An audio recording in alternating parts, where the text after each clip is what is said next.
തിരുത്താം, പക്ഷേ തെറ്റിദ്ധാരണ തിരുത്താനാണ് പാട്. ഒരു ധാരണയുടെ പുറത്ത് തൊടുത്തുവിട്ട അമ്പ് പോലെയാണ് തെറ്റിദ്ധാരണ.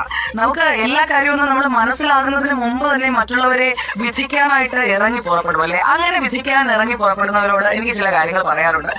നമ്മൾ ഒരാളെ കുറിച്ചൊരു കാര്യം പറയുമ്പോൾ അത് സത്യമല്ല എങ്കിൽ സത്യം തിരിച്ചറിയുമ്പോഴേക്കും മനസ്സിന് മുറിവേൽപ്പിച്ച് ആ അമ്പ് ഏറെ ദൂരം താണ്ടിയിട്ടുണ്ടാകും. ഒരു നിമിഷം കൊണ്ട് ഏത് സത്യത്തെയും തകർത്ത് കളയാനുള്ള അസാധ്യമായ കഴിവാണ് തെറ്റിദ്ധാരണയ്ക്കുള്ളത്. മനസ്സുകൊണ്ട് ചിന്തിക്കാൻ കഴിയാത്ത അത്ര കാര്യങ്ങൾ തെറ്റിദ്ധാരണയുടെ തീ കൊണ്ട് പലപ്പോഴും ചാരമാക്കപ്പെട്ടിട്ടുണ്ട്. എത്രയെത്ര മനസ്സുകൾ ഒരിക്കലും അടുക്കാനാകാത്ത വിധം അകന്നകന്ന് പോയിട്ടുണ്ടാകും. നിങ്ങളുടെ ജീവിതത്തിലും സംഭവിച്ചിട്ടില്ലേ? ഒന്ന് ആലോചിച്ച് നോക്കിയേ. നമ്മൾ കുറച്ചുകൂടി ഒന്ന് ആലോചിച്ചിരുന്നെങ്കിൽ, നമ്മൾ ഒന്നുകൂടി മനസ്സിലാക്കിയിരുന്നെങ്കിൽ അവർ ഇപ്പോഴും നമ്മുടെ കൂടെ ഉണ്ടാകുമായിരുന്നില്ലേ എന്നൊന്ന് ആലോചിച്ച് നോക്കിയേ. നമ്മുടെ സന്തോഷം നമുക്ക് തരുന്നത് നമ്മുടെ തീരുമാനങ്ങളാണ്. ജീവിതത്തിൽ എല്ലാവർക്കും ഉണ്ടാകും പ്രശ്നങ്ങളും പ്രതിസന്ധികളും ഒക്കെ. പക്ഷേ ചില സമയങ്ങളിലുണ്ടല്ലോ നമ്മുടെ ഏറ്റവും വലിയ ശത്രു നമ്മുടെ മനസ്സാണ്. ചില സമയത്ത് നമുക്ക് മനസ്സിനെ നിയന്ത്രിക്കാൻ കഴിയാത്ത വിധത്തിൽ സങ്കടം വരും.